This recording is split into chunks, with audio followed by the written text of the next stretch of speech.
Bonjour à tous. Est-ce que vous m'entendez?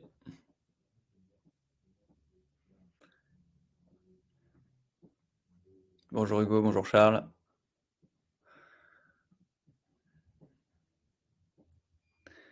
On s'est connecté avec une petite minute d'avance pour ce 6e webinar de l'IA Academy.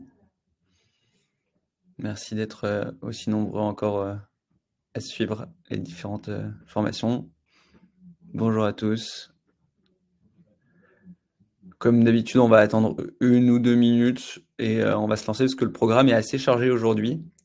On était censé parler de RAG et d'agentique RAG uniquement et au regard des annonces qui ont été faites ces dernières semaines, on va aussi parler de MCP et des protocoles A2A. Donc, ça rajoutera un petit peu de sujets aujourd'hui. Et ensuite, on gardera un peu de temps pour les questions, si vous en avez. Le but, c'est d'enchaîner la présentation sur 45 minutes. Je vais essayer de prendre un peu plus de temps parce que je me suis entraîné avec les équipes de partout et ça a duré 35 minutes, mais c'était un peu speed. Donc, j'ai un peu retravaillé la presse pour qu'il y ait des étapes au fur et à mesure et garder un peu de temps aussi pour les questions à la fin. Est-ce que les équipes partout ont tout compris? Alors, oui, dans l'ensemble. J'ai adapté, vous verrez, j'ai mis des exemples un peu plus concrets, notamment des exemples d'Harry Potter qui me sont venus à ce moment-là. Et donc, vous aurez une version un peu plus concrète.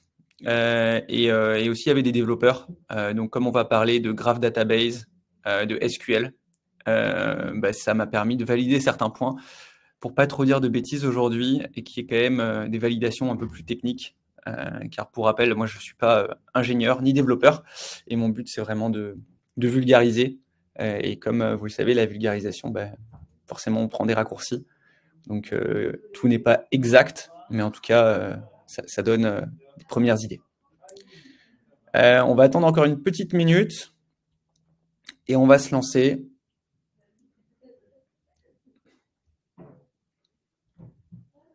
Et c'est parti. Donc, pour rappel du contexte, nous, on a lancé cette formation il y a un peu moins d'1 an.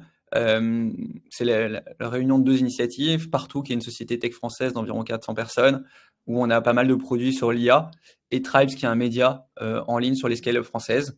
Et la volonté de ce média, c'est de partager à l'écosystème tech français. Et de ces 2 initiatives sur lesquelles je travaille, on s'est dit qu'on allait monter une série de webinars.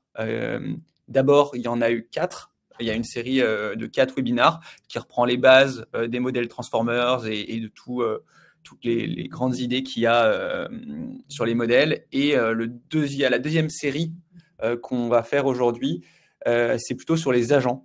Et là, on va parler aujourd'hui de RAG et d'agentique RAG.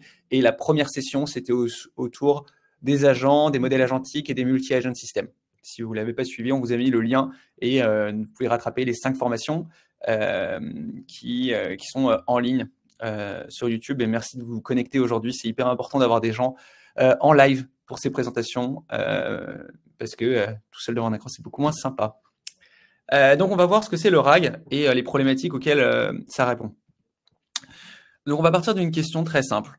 En fait, vous le savez si vous avez vu les sessions avant, partout on répond à des utilisateurs pour le compte d'enseigne et on traite notamment les informations point de vente. On va avoir un utilisateur qui va poser une question à partout et qui va lui dire à quelle heure ouvre le Leclerc de Strasbourg.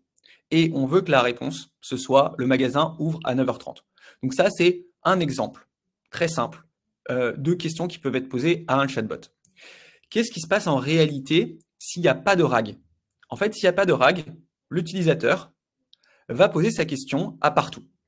Partout va prendre cette question et va rajouter dans le prompt l'ensemble des données points de vente de Leclerc, la base de nos connaissances, les objectifs, le ton du chatbot, les messages passés, etc. Toute la base de données va être envoyée au LLM. Le modèle, donc le Large Language Model, va prendre la question et toutes les réponses potentielles, toutes les horaires, trouver le magasin spécifique et tout simplement répondre à la question en disant 9h30. Le problème de ça, il y a un premier problème, c'est qu'on ne peut pas envoyer une énorme base d'informations au modèle. C'est-à-dire qu'à chaque fois que quelqu'un pose une question sur un livre, sur un corpus de texte, on ne peut pas envoyer au modèle tout le texte plus la question. Parce que ça consomme beaucoup d'énergie, mais surtout parce qu'il y a une limite qui s'appelle le max token dans la context window. C'est-à-dire que quand j'envoie au LLM la question et toutes les informations de réponse, il y a trop de texte et il y a un moment où le modèle, il ne peut pas tout gérer. Et donc, il y a un concept qui est hyper important qu'on a vu dans les précédentes sessions, c'est le max token. Un token, c'est un bout de mot ou un mot, et on ne peut pas tout envoyer à chaque question que pose un utilisateur au LLM. Cependant, cette limite du max new token, elle semble sauter parce que notamment Llama 4, qui vient de sortir, a une context window, c'est-à-dire ce qu'on peut envoyer à chaque fois qu'on envoie un message, de 10 millions de tokens, soit 15 000 pages de texte. Donc imaginons, je pose une question sur des CGV, mais à chaque fois que je pose une question, je peux aussi envoyer les CGV de 15 000 pages à l'IA, et en fait, on peut injecter dans le prompt beaucoup plus de texte. Donc on pourrait se dire que le RAG a moins d'intérêt puisque cette problématique de context window est relevée par les nouveaux modèles qui sont des context window de beaucoup de tokens. Mais il y a toujours d'autres problèmes. Le premier problème, c'est le coût financier. En fait, envoyer tout le corpus de texte à chaque fois qu'on pose une question au modèle, donc c'est comme si à chaque fois que vous posiez une question à ChatGPT, vous lui envoyez aussi tous les éléments de réponse. Ça a un coût financier énorme, ça a une consommation énergétique forte, puisque plus il y a de tokens, plus ça consomme de l'énergie. Là aussi, on l'a vu dans les précédentes sessions. Et surtout, il y a un autre enjeu, c'est la latence. La latence, c'est le temps entre le moment où vous posez votre question et le moment où vous avez une réponse. Et si à chaque fois que je pose une question sur les CGV, j'envoie toutes les CGV au modèle et qu'il doit tout lire, en fait, ça va prendre du temps à chaque fois. Et là, pour du texte, donc des discussions de messages, c'est pas très grave que le modèle prenne 3-4 secondes à répondre. Mais on va voir dans la prochaine session un sujet qui est passionnant, qui est les voice bots, c'est-à-dire les interactions téléphoniques. Là, la latence est hyper importante et il faut réduire cette latence. Donc, la solution à cette problématique qui est « je ne peux pas envoyer au modèle toute l'information pour répondre aux questions à chaque question que je pose », elle a une solution qui s'appelle le RAG. Le RAG, c'est défini par c'est l'acronyme de Retrieval Augmented Generation. Concrètement, pour générer une réponse, on va envoyer au modèle, donc retrieve, on va récupérer de l'information et l'envoyer au modèle pour qu'il puisse générer sa réponse. Et c'est un changement de structure. Donc, quand on reprend notre problématique avec l'utilisateur qui posait à quelle heure ouvre le Leclerc de Strasbourg, l'utilisateur va poser cette question à partout. Partout, en fait, dans son prompt, va mettre l'objectif, les questions passées, la nouvelle question de l'utilisateur qui est à quelle heure ouvre le Leclerc de Strasbourg, mais il va demander au LLM d'aller chercher la donnée. Et donc, il ne va pas envoyer toute la donnée. Donc, il ne va pas envoyer l'énorme quantité de données sur les horaires et les informations du point de vente. Il va juste demander au LLM, tu peux aller chercher dans ce qu'on appelle un content store, les informations comme les horaires, les produits, les agendas. Et en fait, le LLM va chercher ces données, récupérer cette information, qui est en l'occurrence 9h30, et l'intégrer dans le prompt pour pouvoir ensuite répondre à la question. Et on voit que en créant ce qu'on appelle un content store, qui est en gros toutes les données auxquelles le chatbot peut accéder, c'est beaucoup plus facile pour répondre. Ça consomme moins d'énergie, c'est plus rapide et ça coûte moins cher. Donc c'est ça un peu le concept derrière le RAG, Retrieval Augmented Generation. Donc aujourd'hui, j'imagine que si vous êtes connecté, vous savez à peu près ce que c'est le RAG. Et donc là, c'était vraiment l'introduction pour ceux qui ne savent pas à quelle problématique le RAG répond. Maintenant, on va rentrer un peu plus dans la technique, c'est-à-dire comment est-ce que cela fonctionne. Déjà, on va distinguer deux types de données. Ça, c'est hyper important si vous faites de la data ou si vous travaillez dans une boîte tech ou vous vous intéressez à ces sujets. Il y a deux types de données généralement qu'on distingue entre les données non structurées et les données structurées.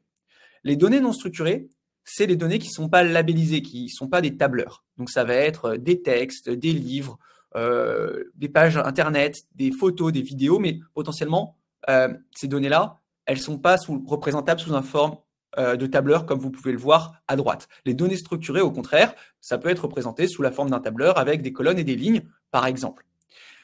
On va se focaliser d'abord sur les données non structurées. On va prendre un exemple de données non structurées, à savoir les 7 tomes d'Harry Potter. Donc, dans ce cadre-là, qui est l'exemple dont je vous parlais en introduction, si on imagine qu'on veut créer un chatbot qui pose des questions sur Harry Potter, et à chaque fois qu'on pose, à qui on peut poser des questions sur les livres d'Harry Potter, à chaque fois qu'on veut poser une question, si on n'a pas de RAG, qu'est-ce qu'on est obligé de faire? On est obligé de lui envoyer tous les livres pour qu'il lise tous les livres et qu'il puisse trouver comment répondre à la question. C'est ça la problématique, en fait, si on la simplifie. Et donc, imaginons qu'on pose la question de combien de points l'Irlande a battu la Bulgarie à la Coupe du Monde de Quidditch, qui est une question qu'on pourrait poser si on connaît Harry Potter et on ne sait plus combien a gagné. Et en fait, on veut que le modèle réponde de 10 points. Pourquoi? Parce que dans Harry Potter et la Coupe de Feu, pendant la Coupe du Monde du Quidditch, l'Irlande bat la Bulgarie avec un score de 170 à 160. Et donc, ce qui est intéressant ici, c'est que cette question, il y a 2 manières d'y répondre. Soit on demande au LLM de lire tous les Harry Potter pour répondre, soit le LLM va trouver le paragraphe qui y répond. Et le RAG, c'est précisément ça, c'est d'aller chercher le paragraphe de Harry Potter qui répond à cette question et l'envoyer au modèle. Maintenant, on va rentrer dans des termes qui sont un peu plus compliqués, notamment ce qu'on appelle un RAG pipeline. Un RAG pipeline, c'est structuré en 3 grands blocs. Le premier bloc, c'est ce qu'on appelle l'ingestion. Et concrètement, ça consiste à préparer le content store dont on parlait tout à l'heure. Et on va prendre les 7 livres d'Harry Potter et on va les ingérer dans cette base de données. Donc ça, on va voir un peu plus ce que ça veut dire. Ensuite, il y a une deuxième phase qui est le retrieval. Retrieval qui est le terme qu'on retrouve dans Retrieval Augmented Generation du RAG. Le retrieval, c'est de choisir les extraits qui permettent au LLM de répondre à la question. En l'occurrence, quand je pose la question sur le score au Quidditch, ce qui est intéressant, là, le retrieval, il va chercher juste le paragraphe. Comme ça, mon chatbot n'a pas besoin de lire tout Harry Potter, il lit juste le paragraphe, il consomme moins d'énergie, il est plus rapide. Et la synthèse, c'est de prendre cet extrait, de prendre la question et de formuler une réponse. Donc, on va voir chacun de ces étapes, ingestion, retrieval et synthesis, pour voir comment ça fonctionne. Et on va parler notamment d'embedding. Alors, rentrons dans le détail d'un RAG pipeline pour bien comprendre comment ça fonctionne. Déjà, focalisons sur l'ingestion. Pour ingérer de la donnée, on va utiliser ce qu'on appelle un loader. Un loader, c'est, on va prendre énormément de bases de données qui peuvent être des PDF, des pages web, des tableurs, et on va tout prendre cette donnée et la structurer, et la formater, et la mettre dans un content store. Donc là, on prend imaginons, on prend les 7 tomes d'Harry Potter, on les met en PDF et on les charge. Et charger, ça veut dire loader, et on arrive avec une base de données, et vous voyez le texte qui est à droite, et le texte qu'on trouverait dans le content store. Maintenant, il y a une deuxième étape qui est un peu plus complexe, qui s'appelle splitter. Donc splitter, c'est diviser, hein. Et là, c'est un terme qu'on va réutiliser beaucoup, c'est les chunks. Donc, je prends le texte d'Harry Potter, et je vais le diviser en plein de petits morceaux, qu'on appellera des chunks. Et donc, potentiellement, chaque paragraphe va représenter un chunk. Et on peut définir plein de chunks pour Harry Potter. Et ces chunks, ça va être les paragraphes qui vont être utilisés au moment du retrieval pour répondre aux questions. Et donc, c'est assez facile d'imaginer que plus les paragraphes sont petits, moins ça va consommer d'énergie à lire. Maintenant, on arrive au concept d'embedding. Donc, on prend chacun des chunks, qui sont chacun des paragraphes du livre Harry Potter, et ce qu'on va chercher à faire, c'est les vectoriser. Pour rappel, l'embedding, c'est la transformation d'une donnée, qui peut être un signal vocal, qui peut être un texte, qui peut être une photo, en un vecteur mathématique. Si vous voulez bien comprendre comment tout ça fonctionne, vous pouvez vous référer à la session 2 de l'IA Academy, où on rentre vraiment dans le détail de qu'est-ce que veut dire tokeniser et vectoriser. Et donc là, ce qu'on va prendre, c'est un morceau de paragraphe et le transformer en une représentation vectorielle, donc un ensemble de chiffres qui sont différentes dimensions, et donc généralement 300, 400, 500 dimensions. Et l'objectif, c'est d'obtenir une base de données vectorielle, c'est-à-dire une représentation mathématique de tous les tomes d'Harry Potter. Et ça, pour vous projeter par rapport à ce que ça peut vouloir dire, alors c'est une vision très simpliste, tout ce que je raconte, c'est très simplifié, mais sur le chunk 1, vous avez une représentation vectorielle avec des dimensions. Chaque dimension est porteur d'un sens ou d'une proximité sémantique. Et on va mettre un petit numéro, et s'il est proche de 1, ça veut dire que ça parle de ce sujet, et s'il est plus faible, ça veut dire que ça n'en parle pas.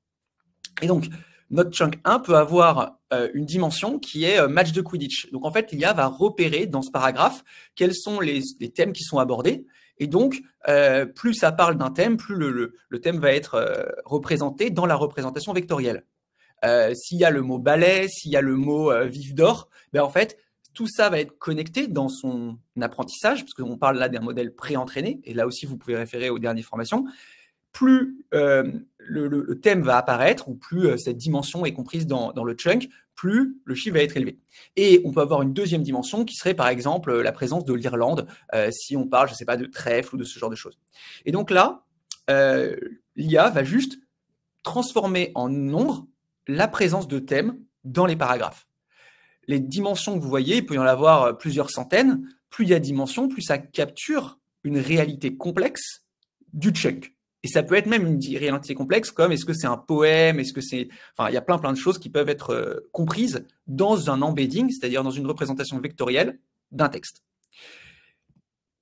Si on résume les phases de l'ingestion de manière très simple, on a au départ des documents qui sont des PDF, du web, de la data. On va les loader, les ingérer dans une base de données qui ensuite est divisée en petites parties qu'on appellera des chunks. Ces petites parties qu'on va ensuite embedder, c'est-à-dire transformer en vecteur, qui va nous donner une base de données vectorielle représentative des livres d'Harry Potter.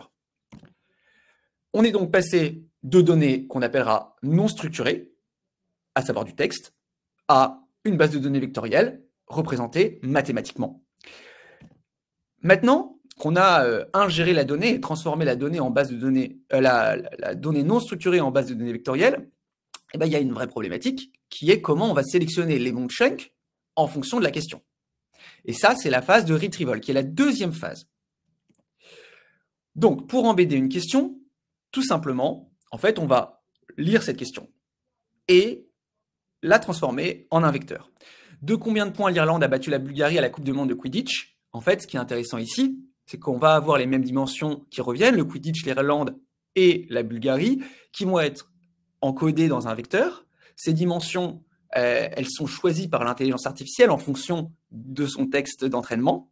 Et donc, tout simplement, on va pouvoir le comparer à la base de données vectorielle. Si dans la question, il y a des dimensions qui sont proches d'un des chunks, on va sélectionner ce chunk via ce qu'on appelle de la similarity search. C'est-à-dire que tout simplement, on va essayer de voir si dans les vecteurs et dans les chunks, dans les questions et dans les chunks, il y a des thèmes similaires.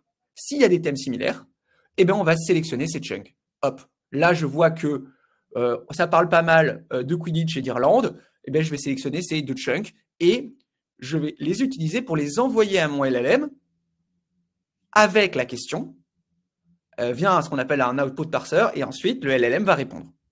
Donc, avant, on était obligé d'envoyer tous les livres d'Harry Potter plus la question et le LLM devait répondre.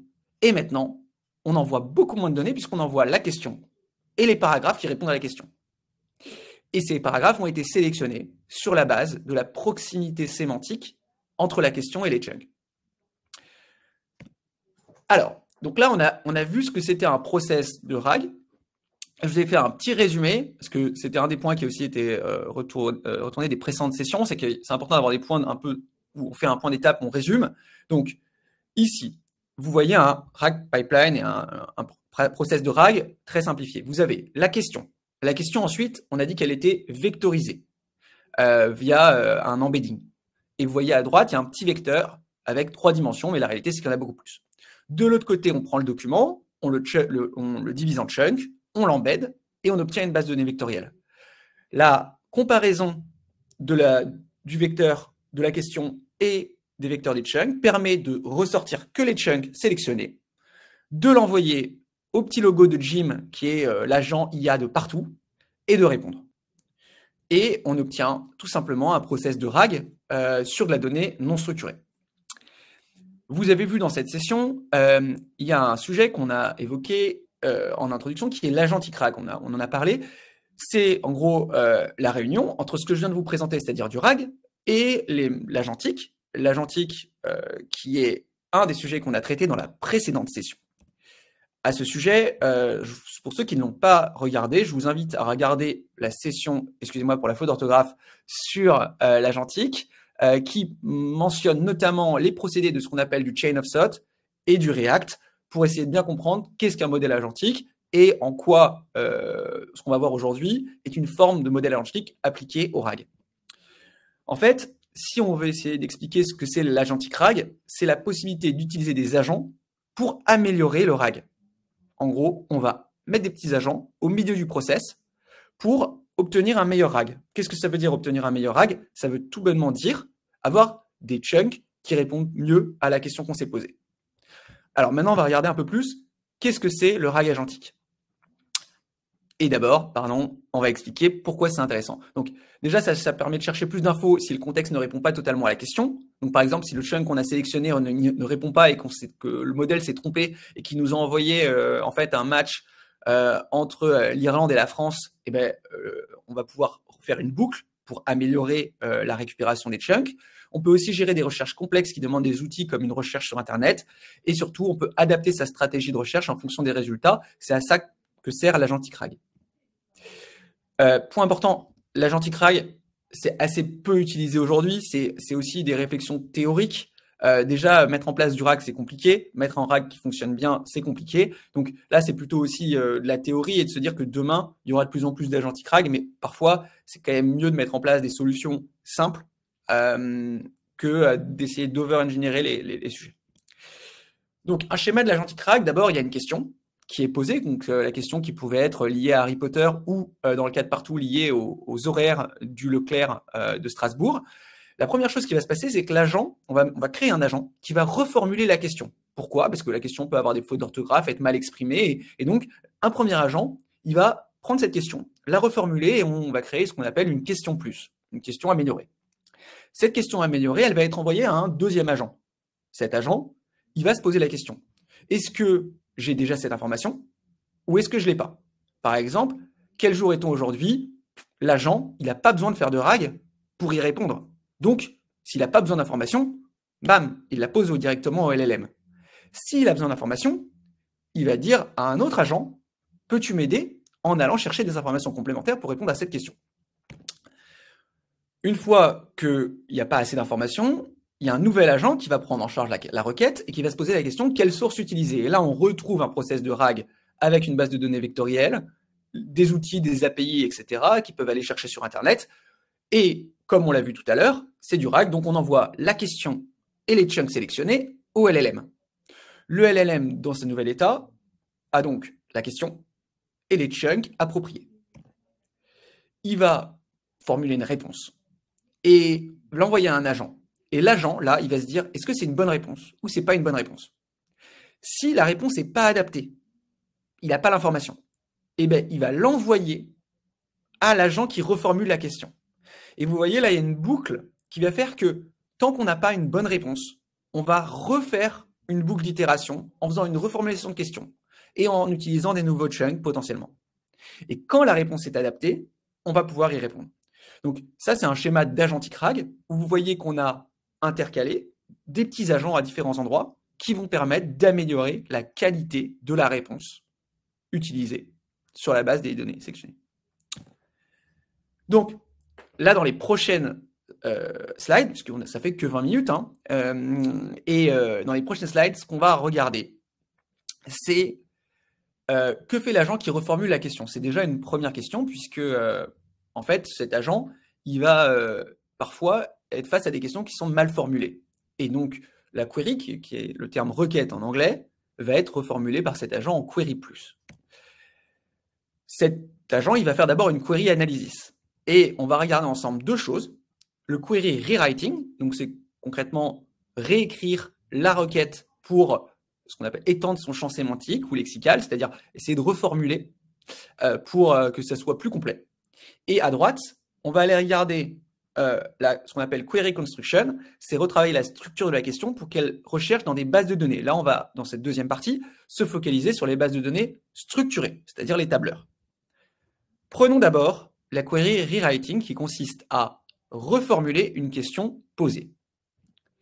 Donc, le query rewriting, c'est quand on fait, par exemple, face à une question qui peut être la question qu'on pose à Jim. Pour rappel, Jim, c'est l'agent IA de partout qui peut être mis en place sur WhatsApp ou sur Facebook ou sur le site d'une enseigne et qui échange avec des clients qui peuvent leur poser des questions, lui poser des questions sur le point de vente, les produits, etc. Donc là, je vous ai pris un exemple qu'on peut avoir chez partout. Et la question, elle est potentiellement posée à la Fnac ou à Orange. Et la question, elle est quel est le produit qui est le moins cher parmi vos mobiles à Saint-Lazare? Cette question, elle est hyper dure. Alors déjà, il y a des fautes d'orthographe, mais vos mobiles à Saint-Lazare, qu'est-ce que ça veut dire? En fait, c'est pas clair. Mais nous, on le comprend. On comprend que on veut des points de vente proches de Saint-Lazare qui ont des téléphones portables et on cherche le moins cher. Et donc là, la reformulation va être tout simplement, d'une part, d'améliorer le texte, d'augmenter le champ sémantique en remplaçant mobile par téléphone portable et surtout de structurer la requête en deux parties. La première partie étant quels magasins sont proches de Saint-Lazare et la deuxième partie étant quel est le téléphone portable le moins cher dans ces magasins.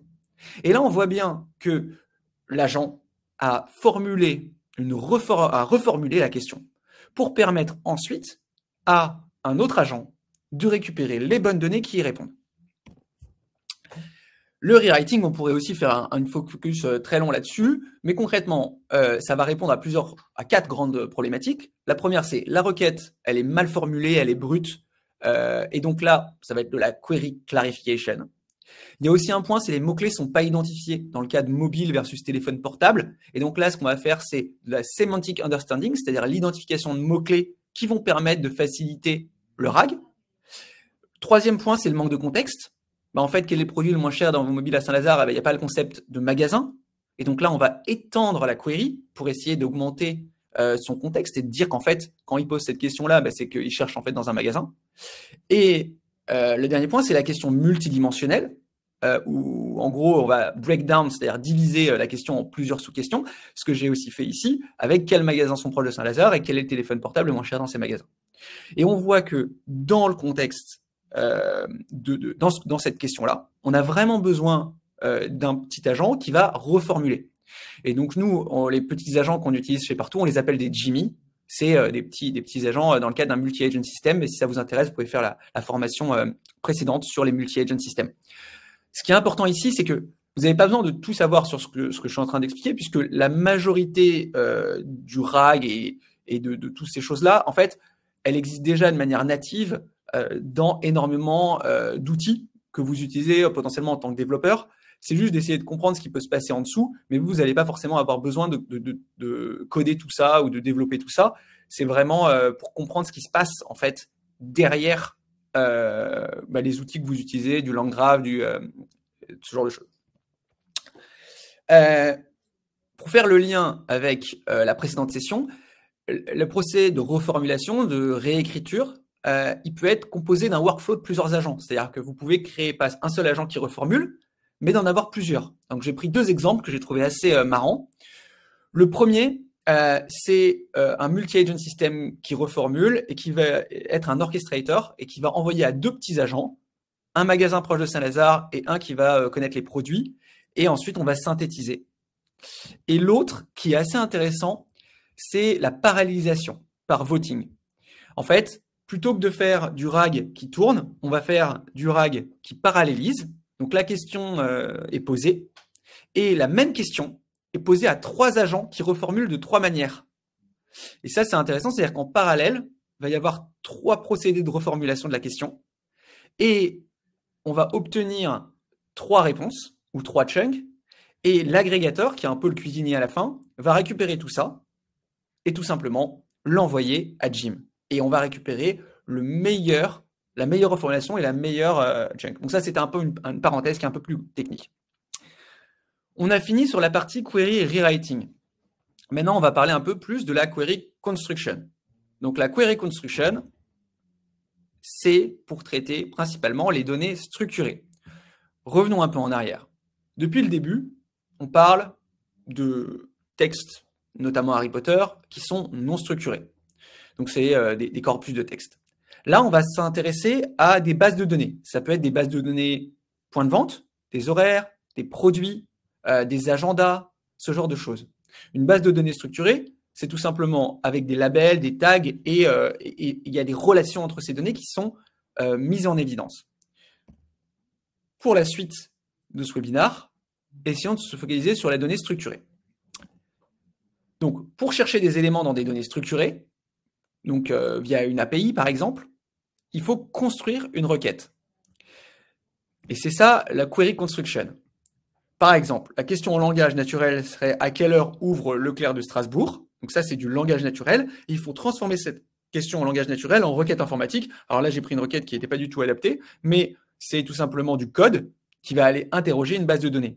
Et donc là, on voit bien que pour faire chercher la donnée qui répond à la requête, il faut la transformer en langage informatique. Et c'est ça la query construction, dans le cadre de bases de données structurées. En faisant cette formation, j'ai découvert un monde passionnant qui est les typologies de bases de données structurées. Et je me suis dit que cette formation serait potentiellement un bon moment pour vous résumer ce que j'en ai compris de manière la plus simple possible. En fait, dans les bases de données structurées, que vous voyez, donc vous voyez un exemple à gauche, il y a deux types de structures. Soit vous avez des bases de données, ce qu'on appelle relationnelles, soit des bases de données graphes. Vous avez peut-être déjà entendu parler de ces deux termes. Les bases de données relationnelles, c'est du SQL, et les bases de données graphes, c'est du Cypher, mais on le verra après. La base de données relationnelle, c'est tout simplement des données qui sont stockées dans des lignes et des colonnes. Et les bases de données graphes, c'est des bases de données qui sont construites dans des graphiques.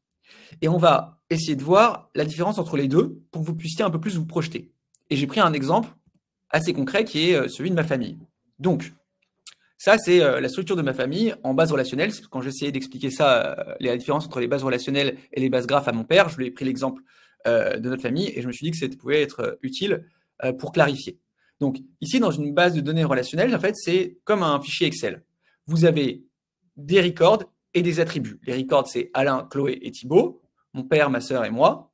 Et sur mon père, vous avez son âge, sa taille et ses enfants. Chloé, vous avez pareil son âge, etc. Et moi, pareil.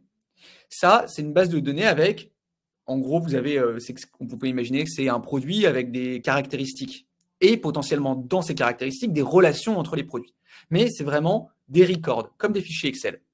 Et donc, on peut extraire ces fichiers Excel et c'est les bases de données les plus classiques que vous connaissez. Mais ce qui est intéressant, c'est les bases de données graphes, qui est une autre manière de stocker de la donnée. En fait, la base de données graphes, c'est plutôt des entités, des relations et des propriétés. Donc, Alain, on va avoir une entité, Alain, Chloé et Thibaut, des propriétés de ces entités qui sont l'âge et la taille, et des relations entre ces entités. Par exemple, relation à donner naissance en 1989 à, ou relation à donner naissance en 1991 à. Et la relation entre Chloé et Thibaut, frères et sœurs, est contenue dans la relation entre Chloé et Alain et dans Thibaut et Alain. Et en fait, on va stocker de la donnée non pas seulement sous la forme de colonnes et de lignes, mais aussi en connectant les données entre elles. Et c'est ça, une nouvelle manière de connecter de la donnée, de la représenter et surtout de l'utiliser. Et pourquoi c'est intéressant en IA? Parce qu'en fait, ce qui est difficile en IA, c'est de récupérer de la donnée le plus rapidement possible. Imaginons que vous cherchiez tous les produits bleus dans le catalogue de Carrefour. Si vous êtes dans une base de données relationnelle, vous allez être obligé de lire toutes les fiches produits et de voir à chaque fois quelle est la couleur. Si vous êtes dans une base de données graph, l'entité bleue sera en connexion directe avec tous les produits et donc vous aurez une seule requête à faire. Et donc, les bases de données graphes sont moins utilisées aujourd'hui. Dans les bases de données SQL sont beaucoup plus classiques, mais les bases de données graphes ont l'avantage d'être facilement utilisables par l'IA pour répondre à des questions classiques. Alors, on m'a demandé côté partout de représenter à quoi pouvait ressembler une base de données graph, en fait, contrairement à une base de données SQL qui peut être représentée sous la forme d'un fichier Excel, une base de données graph n'est pas représentable de manière simple en dehors d'un schéma comme celui-là, où vous voyez qu'en fait, chaque entité est connectée à d'autres. Et donc, pour que vous puissiez tout simplement mieux vous représenter ce que c'est un graphe, il y a un graphe qu'on utilise tous les jours. C'est le Knowledge Graph de Google. Le Knowledge Graph de Google, c'est une base de données propriétaire de Google qui est utilisée pour répondre à vos questions du quotidien. Donc, en fait, ce qui est intéressant dans le base de données graph de Google, c'est qu'il y a des entités qui peuvent être des films, des artistes, des lieux, des faits, toutes ces choses-là, qui sont stockées et reliées les unes aux autres. Et vous pouvez déjà le faire. Donc, si là, j'ai tapé les petits mouchoirs, et vous voyez, il y a date de sortie, vous avez la France, vous avez le réalisateur, la suite, la nomination, etc. Et vous le voyez, c'est le panel à droite, qui est le Knowledge Graph de Google. Quand je clique sur Guillaume Canet, hop, je récupère l'entité Guillaume Canet, qui est connectée à son épouse, mais aussi à son partenaire avant 2007, ouais. Après 2007, et à ses parents, etc. Et donc, vous cliquez et vous arrivez sur Marion Cotillard, etc. Et potentiellement ses parents, et potentiellement sur un film ou une musique. Et c'est cette typologie de données et de structure qui est différente d'une base qu'on appellera relationnelle. Alors, si on résume ce qu'on a vu depuis le début, entre les bases de données structurées et non structurées. Alors, sur les bases de données non structurées, vous avez deux méthodes pour faire du RAG. La première, qui est ce qu'on appelle le Lexical Search Index, c'est le nombre d'occurrences de mots. On ne l'a pas vu aujourd'hui, mais c'est tout simplement voir combien de fois il y a marqué Quidditch dans le texte. Ça va permettre de récupérer les chunks. Nous, ce qu'on a vu aujourd'hui, c'est le Vector Index avec l'embedding, qui est plus compliqué mais plus efficace, qui consiste tout simplement, comme on l'a vu, à vectoriser des paragraphes qu'on appelle des chunks pour pouvoir trouver les bons qui correspondent à la question. Et sur la partie données structurées, vous avez des bases de données qu'on appelle relationnelles, qui sont du SQL, avec des records et des attributs, et des bases de données graphes, qui là sont des entités, des relations et des propriétés. Et donc là, vous avez 4 méthodes de RAG. Lexical, vecteur, relationnel, graph. Les méthodes de construction dont on parle depuis le début, si c'est du natural language, en fait, on va juste transformer du natural language en du natural language. Si c'est des bases de relationnelles, on va faire de la construction qu'on appelle text to SQL. Donc, on transforme du texte en une requête SQL. Si c'est pour une graph database, on va faire du text to Cypher, puisque le Cypher, c'est le langage utilisé pour des bases de données graph. Mais en fait, c'est beaucoup plus compliqué que ça, parce que ça peut se mélanger. Parce qu'en fait, la notion de base de données structurées et non structurées, elle se mélange. Alors, je vois qu'il y a 2-3 personnes qui sont connectées au moment où j'ai dit que ça devenait plus compliqué. En fait, si je prends une base de données produit, va y avoir à la fois des données structurées, par exemple des métadonnées, par exemple sur les produits français, iPhone 5, etc., et des descriptions qui, elles, sont des données non structurées. Et donc, quand on cherche dans une base de données, bien sûr, on ne cherche pas uniquement d'une seule manière. On va chercher des données, par exemple, on veut... je sais pas, l'iPhone, qu'est-ce que j'ai mis comme exemple quelle est la taille de l'iPhone 11? Et donc là, l'agent, il va filtrer sur tous les produits qui sont iPhone 11 et faire une recherche sémantique par embedding sur la description pour trouver la taille. Et donc là, on voit bien qu'il y a un mélange entre des recherches sémantiques, donc en langage naturel, et des recherches dans une base de données structurée avec l'iPhone 11. Et ça, on appelle ça des metadata filters. Et donc, parfois, quand vous cherchez dans une énorme base de données, vous pouvez mettre des filtres. Et donc, typiquement, un filtre pour Harry Potter, ce serait tout simplement les paragraphes, les noms des titres, le nom des paragraphes. Et donc, ça va permettre de sélectionner un peu plus efficacement dans quel paragraphe je vais pouvoir, enfin, dans quel chapitre je vais sélectionner mes chunks. Donc, c'est un peu plus compliqué que tout ce qu'on dit depuis le début, mais ça, c'est un schéma que je crois que j'ai pris sur Anthropic, un papier d'Anthropic, où vous avez 4 manières de faire. Le text to Cypher qu'on a vu dans les graph databases, le text to SQL dans les relational databases, le rewriting pour du natural language search et des metadata filters pour des vector store with metadata. Et là, vous avez l'ensemble des choses qu'on a vues aujourd'hui résumées en une slide pour bien comprendre qu'est-ce qu'il peut y avoir en format de RAG. On a fini sur le RAG et l'agentique RAG, environ 40 minutes. Et maintenant, on va passer un petit moment à parler des protocoles. Parce que c'est un sujet qui est à la fois d'actualité et qui est assez intéressant pour bien comprendre ce qui est en train de se passer dans le monde de l'IA. En fait, depuis plusieurs années maintenant, les gens développent des agents d'intelligence artificielle. Et ces agents, on l'a vu dans la session précédente, ils peuvent utiliser des outils et ils peuvent aussi parler entre eux. Le problème, c'est qu'il n'y a pas de protocole, c'est-à-dire de standardisation de comment ils utilisent les outils et de comment ils échangent entre eux. Vous connaissez peut-être le terme d'API. Une API, ça permet de connecter deux applicatifs, donc deux bases de données ou deux applicatifs.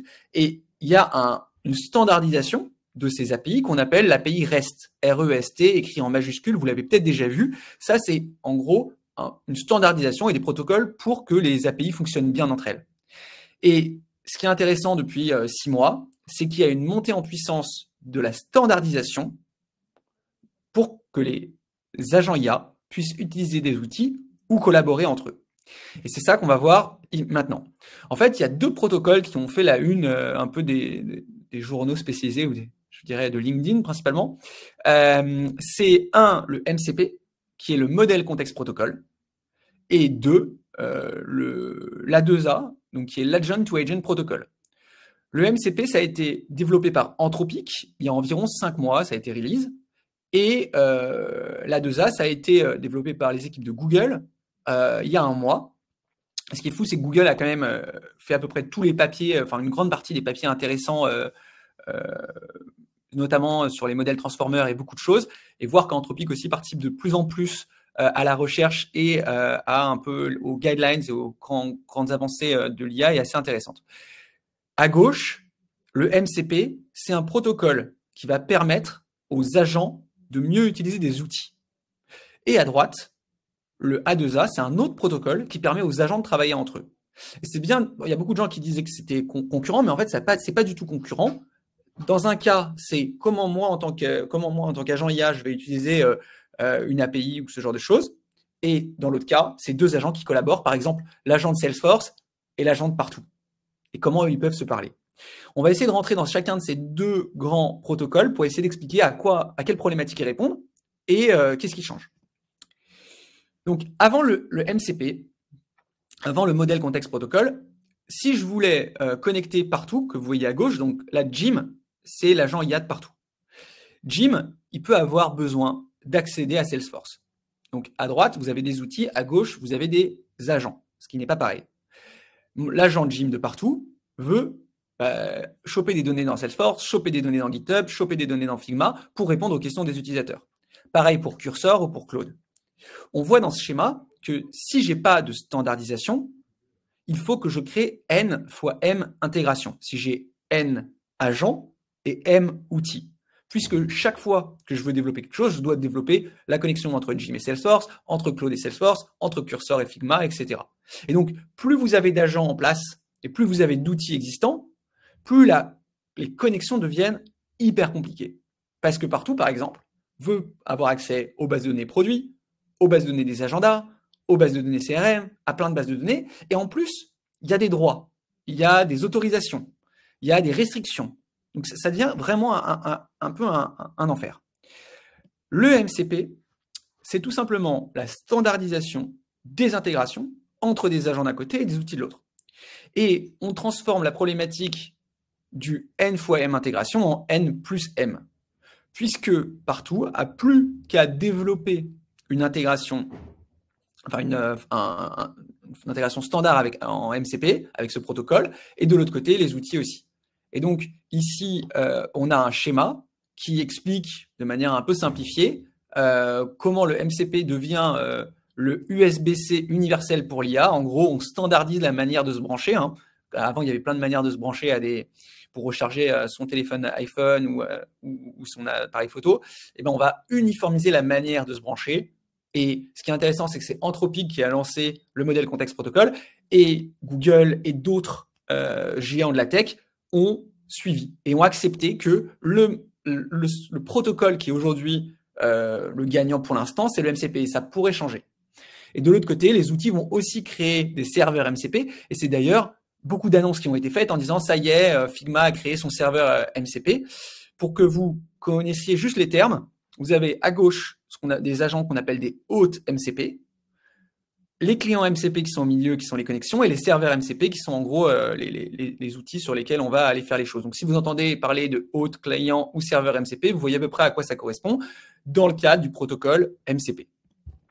Si je résume comment ça fonctionne, prenons le cas de Jim. Jim, l'agent IA de partout.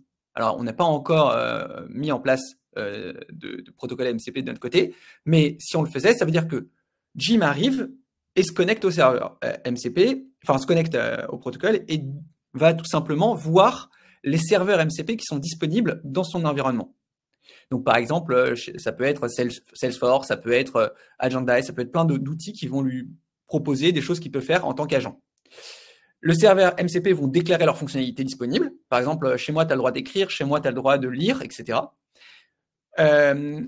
L'hôte va choisir quel serveur MCP il veut déclencher et enfin, il va exécuter pour obtenir la réponse. Et voilà en gros comment ça fonctionne.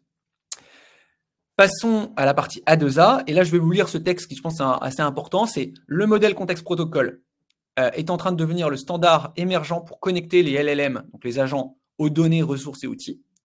On observe déjà que le MCP est en train de standardiser le function calling. On en a parlé de function calling, c'est les calls API dans vos outils, à travers différents modèles et frameworks. Cela crée un écosystème d'outils et réduit de manière spectaculaire la complexité nécessaire pour connecter des agents et des outils et à des données.